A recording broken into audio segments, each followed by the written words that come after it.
ತನುವಿನಲ್ಲಿ ನಿರ್ಮೋಹ. ತನು ಅಂದ್ರೆ ಶರೀರ. ಈ ಶರೀರ ಕಾಯಿಮು ಇದ್ದಂಗ ಇರುವುದಿಲ್ಲ. ಇದು ಒಂದು ದಿವಸ ಬಿದ್ದು ಹೋಗುತ್ತದೆ.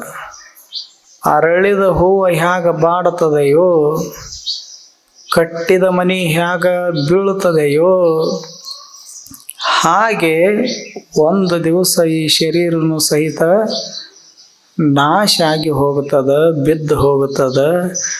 ಇಂಥ ಬಿದ್ದು ಹೋಗುವಂಥ ಶರೀರವನ್ನು ನೋಡಿ ಯಾಕೆ ಅತಿಯಾಗಿ ಮೋಹ ಮಾಡ್ತಿದಿ ಅಂತ ಅವ್ರದ್ದು ಪ್ರಶ್ನೆ.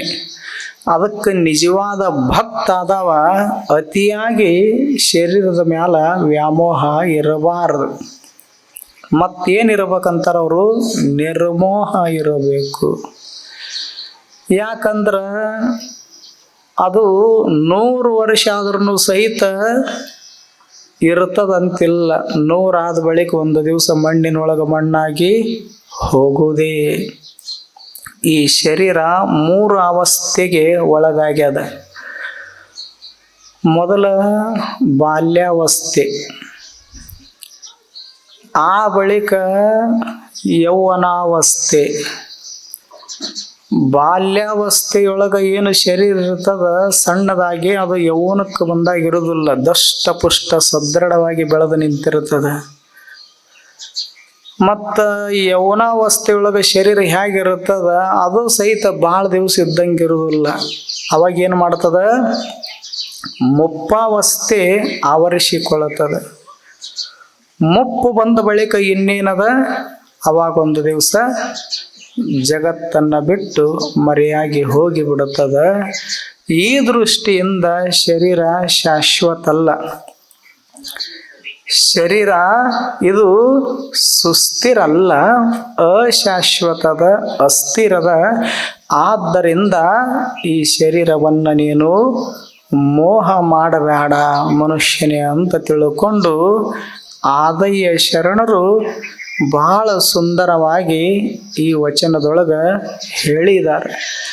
ಯಾಕೆ ಅವರು ಶರೀರವನ್ನು ಮೋಹ ಮಾಡಬೇಡ, ನಿರ್ಮೋಹಿತನಾಗು ಅಂತ ಹೇಳ್ತಾರಂತ ಕೇಳಿದ್ರೆ, ಈ ಮೋಹ ಅನ್ನೋದು ಏನು ಮಾಡ್ತದಂತ ಕೇಳಿದ್ರೆ ದುಃಖ ಕೊಡ್ತದೆ ನಮಗೆ. ಅದು ಯಾವುದೇ ವಸ್ತು ಇರುವಲ್ಯಾಕ, ಶರೀರ ಅಂತ ಅಷ್ಟೇ ಅಲ್ಲ, ನಾವು ಕಟ್ಟಿರತಕ್ಕಂಥ ಮನಿ ಆಗಲಿ, ನಾವು ಹಿಡಿದಿರತಕ್ಕಂಥ ಹೊಲ ಆಗಲಿ, ನಾವು ಗಳಿಸಿರತಕ್ಕಂಥ ಸಂಪತ್ತಾಗಲಿ, ಬೆಳ್ಳಿ ಬಂಗಾರ ಆಗಲಿ, ನಾವು ಅತಿಯಾಗಿ ಅದರ ಮ್ಯಾಲ ಮೋಹವನ್ನು ಇರಿಸಿದೇವಿ ಅಂದ್ರೆ ಏನಾಗ್ತದೆ? ದುಃಖ ಕೊಡುತ್ತದೆ. ಈಗ ನಿಮಗೂ ತಿಳಿಯುವಂಗ ಸಣ್ಣದೊಂದು ಉದಾಹರಣೆ. ಈಗ ವಿಧಾನಸೌಧದೊಳಗೆ ಒಂದು ಕುರ್ಚಿ ಅದ. ಯಾವ ಕುರ್ಚಿ ಅದ? ಯಾವ ಪ್ಲಾಸ್ಟಿಕ್ ಇಂದನ? ವಿಧಾನಸೌಧದೊಳಗೆ ಮುಖ್ಯಮಂತ್ರಿ ಕುರ್ಚಿ ಅದ. ಯಾರು ಆ ಕುರ್ಚಿ ಮ್ಯಾಲ ಮೋಹ ಇಡ್ತಾರ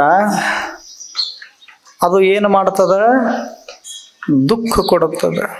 ನೋಡಿರಿಲ್ಲ, 2.5 ವರ್ಷ ನೀನು, 2.5 ವರ್ಷ ನಾನು ಅಂತ ಮೊದಲ ಮಾತಾಡಿಕೊಂಡಿರ್ತಾರೆ.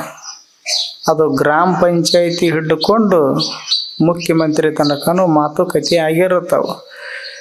2.5 ವರ್ಷ ಆದ ಬಳಿಕ ಹೇಳಬೇಕು ಏನು ಹೇಳಬಾರದು? ಹೇಳುವುದಿಲ್ಲ ಅಂದ್ರೆ ತಿಳ್ಕೋಬೇಕು ಕುರ್ಚಿ ಮ್ಯಾಲ ಭಾಳ ಮೋಹದ.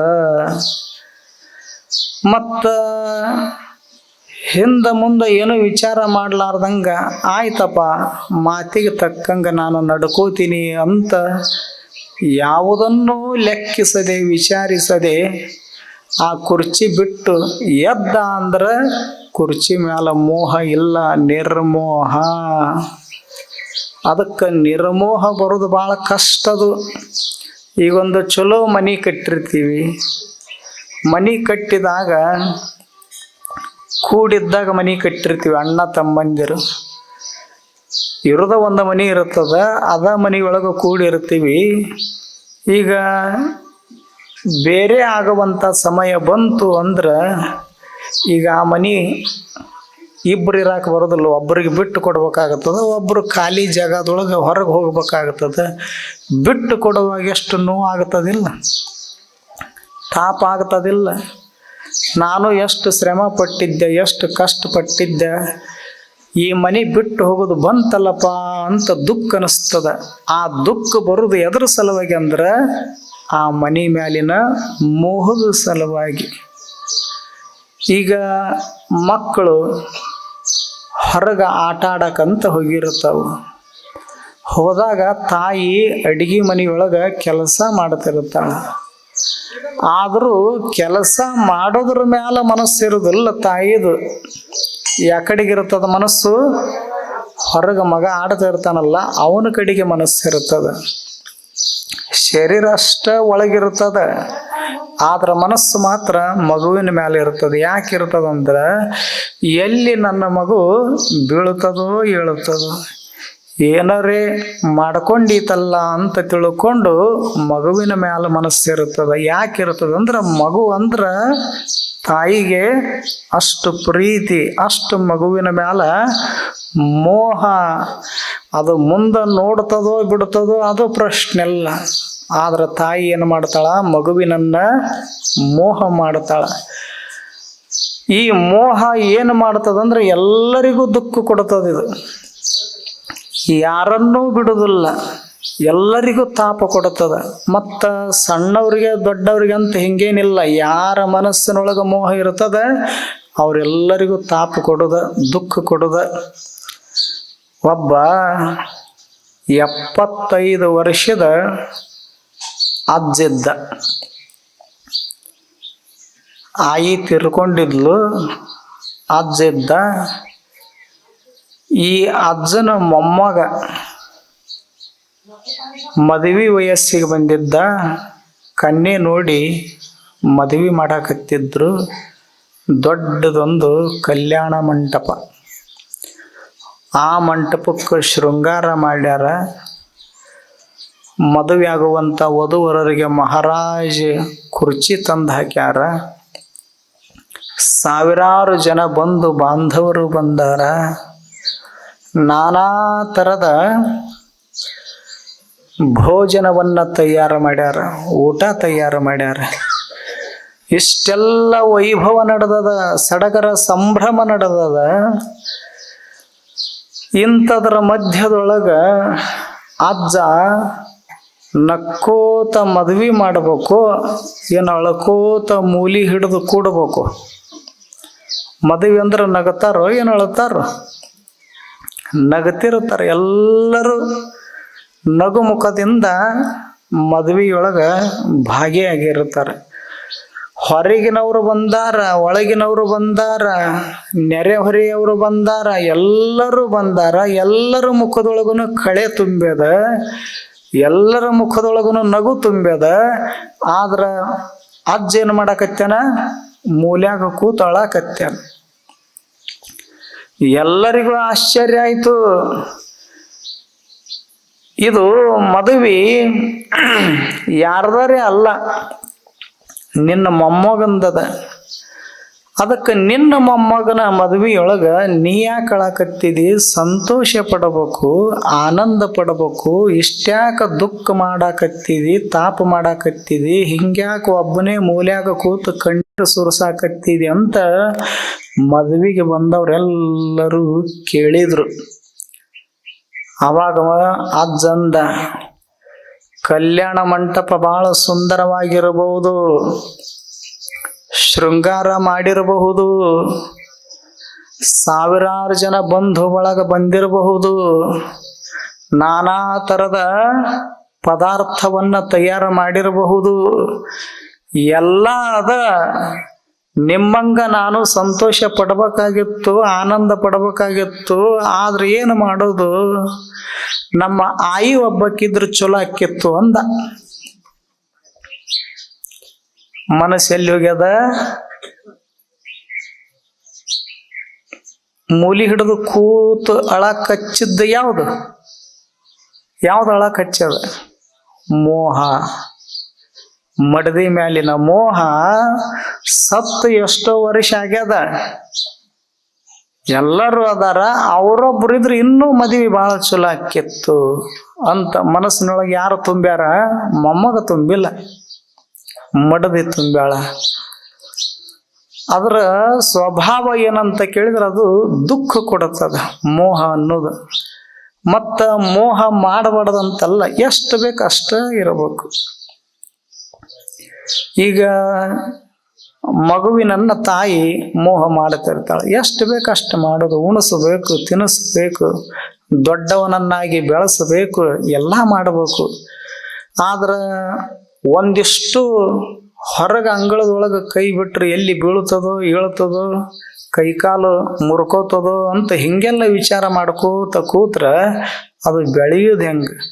ಮಕ್ಕಳಂದ ಬಳಿಕ ಏಳುದು ಬೀಳುದು ಸಹಜ. ಅದು ಒಬ್ಬರೇ ಜಗತ್ತಿನೊಳಗೆ ಬಾಲ್ಯಾವಸ್ಥೆಯೊಳಗೆ ನಾನು ಬಿದ್ದಿಲ್ಲ ಎದ್ದಿಲ್ಲ ಅನ್ನೋರು ಒಬ್ಬರ ಸಿಗ್ತಾರೆ ಏನು ಜಗತ್ತಿನೊಳಗೆ? ಎಲ್ಲರೂ ಬೀಳುದ, ಎಲ್ಲರೂ ಬಿದ್ದು ಎದ್ದ ಇಲ್ಲಿ ಬಂದು ಕೂತೀವಿ ನಾವೆಲ್ಲ. ಬೀಳಲಾರದವ್ರು ಒಬ್ಬರು ಇಲ್ಲ. ಅಷ್ಟಾಗೋದು ಸಹಜ. ಮತ್ತು ಅಷ್ಟು ಆಗಬಾರ್ದು ಅಂತ ತಿಳ್ಕೊಂಡು ಮಗುವಿನನ್ನ ಅಷ್ಟು ಪ್ರೀತಿ ಮಾಡಿದ್ರ, ಅಷ್ಟು ಮೋಹ ಮಾಡಿದ್ರಪ್ಪ ಅಂದ್ರೆ ಅದಕ್ಕೆ ಹೊರಗಿನ ಪ್ರಪಂಚದ ಜ್ಞಾನನ ಆಗೋದಿಲ್ಲ ಮಗುವಿಗೆ. ಅದಕ್ಕೇನು ಮಾಡಬೇಕು ನಾವು? ಸಿರಿ ಸಂಪತ್ತಾಗಲಿ, ಮಡದಿ ಮಕ್ಕಳಾಗಲಿ, ಅಧಿಕಾರ ಅಂತಸ್ತಾಗಲಿ ಯಾವುದನ್ನೂ ಅತಿಯಾಗಿ ಹಚ್ಚಿಕೊಳ್ಳಬಾರದು. ಈಗ ನಮಗೊಂದು ಚಲೋ ಕುರ್ಚಿ ಹಾಕಿರಿ, ಕುರ್ಚಿ ಭಾಳ ಮಸ್ತದ. ಈಗ ಭಾಳ ಚಲೋ ಕುರ್ಚಿ ಹಾಕ್ಯಾರಂತ ತಿಳ್ಕೊಂಡು ಈ ಕುರ್ಚಿ ಮೇಲೆ ಏನು ಕುಂತೀನಿ ನನಗೆ ಆನಂದ ಆಗ್ಯದ, ಸಂತೋಷ ಆಗ್ಯದ ಅಂತ ತಿಳ್ಕೊಂಡು, ಇಲ್ಲ ಭಾಳ ಚಲೋ ಅದ ಕುರ್ಚಿ, ಇದ್ರ ಮ್ಯಾಲ ಎಷ್ಟೊತ್ತು ತನಕ ಕೂತ್ರೂ ಹೇಳ್ಬೇಕಂತ ಅನಿಸೋದಿಲ್ಲ ನನಗೆ, ಬಿಟ್ಟು ಬಿಡ್ರಿಪ್ಪ, ನನಗೆ ಎಲ್ಲಿಗೆ ತೃಪ್ತಿ ಆಗತ್ತ ಅಲ್ಲಿಗೆ ಎದ್ದು ಹೋಗ್ತೀನಿ, ಅಲ್ಲಿ ತನ ಆರಾಮ್ ಕೂಡ್ತೀನಿ ಅಂದ್ರೆ ಬಿಡ್ತಾರ? ನನ್ನ ಬಿಡ್ತಾರ? ಎಲ್ಲಿ ತನಕ? 7:15 ತನಕ. 7:15 ಆದ್ರೂ ನಾ ಹೇಳಿಲ್ಲ ಅಂದ್ರ ಅವ್ರ ಸಮಿತಿಯವ್ರು ನನಗೇನು ಹೇಳೋದಿಲ್ಲ, ನೀವು ಹೇಳ್ರಿ ಅಪ್ಪುಗಳು ಅಂತ. ಬ್ಯಾರೆದವನಿಗೆ ಹೇಳ್ಯಾರ. ಹಾಸವ್ರು ಒಬ್ರು, ಕಸ ಗುಡಿಸೋರು ಒಬ್ರು, ಅಡಿಗೆ ಮಾಡೋರು ಒಬ್ರು, ನೀಡೋರು ಒಬ್ರು ಅಂತ ಒಂದೊಂದು ಜವಾಬ್ದಾರಿ ಕೊಟ್ಟಾರಲ್ಲ. ಹಂಗ 7:15 ಆಯ್ತಂದ್ರ ಅವ್ರ ಅಪ್ಪಗಳು ಹೇಳುವಲ್ರಕ್ಕ ಬಿಡುವಲ್ರಕ್ಕ ಅವ್ರ ನೂಕೆರ ಕುರ್ಚೆ ಓದ್ ಒಳಗಿಡ ಅಂತ ಒಬ್ಬನಿಗೆ ಹೇಳ್ಯಾರ. ಅವ ಬರ್ತಾನ, ನನಗೆ ಹೇಳ್ತಾನ 3 ಸರ್ತಿ, ನೀವ್ ಹೇಳ್ರಿ ಅಂತಾನ. ಎದ್ರ ಭಾಳ ಚಲೋ. ಇಲ್ಲಪ್ಪ ನನಗೆ ಬಿಟ್ಟು ಹೇಳಂಗ ಆಗೋಲ್ದು ಅಂದ್ರ ಇದ್ರ ಮ್ಯಾಗಿನ ಮೋಹ ನನ್ನ ಮನಸ್ಸು ತುಂಬಿತು ಅಂದ್ರ ಹೇಳ್ಬೇಕಂತ ಅನಿಸೋದಿಲ್ಲ. ಅವಾಗ ನೂಕ್ತಾರ. ಏನು ನಾವಾಗೆ ನಾವು ಎದ್ದು ಹೋಗೋದು ಚಲೋ, ಏನು ಇನ್ನೊಬ್ರು ಬಂದು ನೂಕುದು ಚಲೋ? ನೂಕಿದ ಬಳಿಕ ಏನಾಗ್ತದ? ತಾಪ ಆಗ್ತದ, ದುಃಖ ಅನಿಸ್ತದ. ನನಗೆ ಹಿಂಗೆ ಮಾಡಿದ್ರು ಅಂತ ಅನಿಸ್ತದ. ಹಾಗಾದ್ರೆ ಈ ತಾಪ ಕೊಟ್ಟಿದ್ದು, ದುಃಖ ಕೊಟ್ಟಿದ್ದ್ಯಾವುದು? ಕುರ್ಚಿ ಮ್ಯಾಲಿನ ಮೋಹ. ಅದಕ್ಕೆ ಅವರಂತಾರ, ಶರೀರ ಆಗಲಿ, ಸೌಂದರ್ಯ ಆಗಲಿ, ಸಂಪತ್ತಾಗಲಿ ಯಾವುದನ್ನೂ ಅತಿಯಾಗಿ ಮೆಚ್ಚಿಕೊಳ್ಳಬೇಡ. ಅದೇ ನಿನಗ ದುಃಖ ಕೊಡುತ್ತದ, ತಾಪವನ್ನುಂಟು ಮಾಡ್ತದ. ಮನುಷ್ಯನೇ ಬಳಸಿ ಮತ್ತ ಮರೆತು ಬಿಡು. ನಂದಂತ ಯಾವುದೂ ಇಲ್ಲ ಈ ಜಗತ್ತಿನೊಳಗ, ಎಲ್ಲ ದೇವ ನಿರ್ಮಾಣ ಮಾಡ್ಯಾನ. ಬರುವಾಗ ನಾವೇನಾರ ಅಧಿಕಾರದ ಕುರ್ಚಿ ನಮ್ಮ ಜೊತೆಗೆ ತಗೊಂಡು ಬಂದೀವೇನು? ಬರುವಾಗ ಬಿತ್ತಿ ಬೆಳೆಯುವಂಥ ಹೊಲ ತಗೊಂಡು ಬಂದೀವೇನು? ಬೆಳ್ಳಿ ಬಂಗಾರ ತಗೊಂಡು ಬಂದೀವೇನು? ಏನೂ ತಂದಿಲ್ಲ. ಮತ್ತು ಬಂದ ಬಳಿಕ ಇಷ್ಟೆಲ್ಲ ವ್ಯವಹಾರ ಮಾಡ್ತೀವಿ ವಸ್ತುಗಳ ಜೊತೆಗೆ. ಹೋಗುವಾಗರ ಏನಾರೇ ತಗೊಂಡು ಹೋಗಾಕ್ ಬರ್ತದೇನು? ಏನೂ ತಗೊಂಡು ಹೋಗಾಕ್ ಬರೋದಿಲ್ಲ. ಅದಕ್ಕೆ ಇರುವಷ್ಟು ದಿವಸ ನಿರ್ಮೋಹಿತನಾಗಿ ಬಾಳಿ ಬದುಕು ಹೊರತು ಅತಿಯಾಗಿ ಯಾವುದನ್ನು ಮನಸ್ಸಿಗೆ ಹಚ್ಚಿಕೊಳ್ಳಾಕ ಹೋಗಬೇಡ. ಅದು ಏನು ಮಾಡ್ತದ? ನಿನ್ನನ್ನ ಏನು ಮಾಡ್ತದ? ನಿನ್ನ ಮನಸ್ಥಿತಿಯನ್ನ ಹಾಳು ಮಾಡುತ್ತದ, ನಿನ್ನ ಬುದ್ಧಿಯನ್ನ ಕೆಡಿಸ್ತದ. ಅದಕ್ಕೆ ನೀ ಒಂದಿಷ್ಟು ನಿರ್ಮೋಹಿತನಾಗಬೇಕು. ಇದು ಭಕ್ತನ ಲಕ್ಷಣ. ಇದು ಯಾರು ನಾನು ದೇವನನ್ನ ಕಾಣಬೇಕು, ನನ್ನ ಸ್ವರೂಪ ಜ್ಞಾನವನ್ನ ನಾ ತಿಳ್ಕೋಬೇಕು ಅನ್ನುವಂತ ಅಭಿಲಾಷೆ ಅಭಿಪ್ಸೆ ಭಾವ ಏನಿರ್ತದಲ್ಲ, ಅಂತ ನಿಜವಾದ ಭಕ್ತ ಏನು ಮಾಡ್ತಾನಂತ ಕೇಳಿದ್ರೆ, ಈ ಬಿದ್ದು ಹೋಗುವಂತ ಶರೀರವನ್ನ ಮೋಹ ಮಾಡೋದಿಲ್ಲ.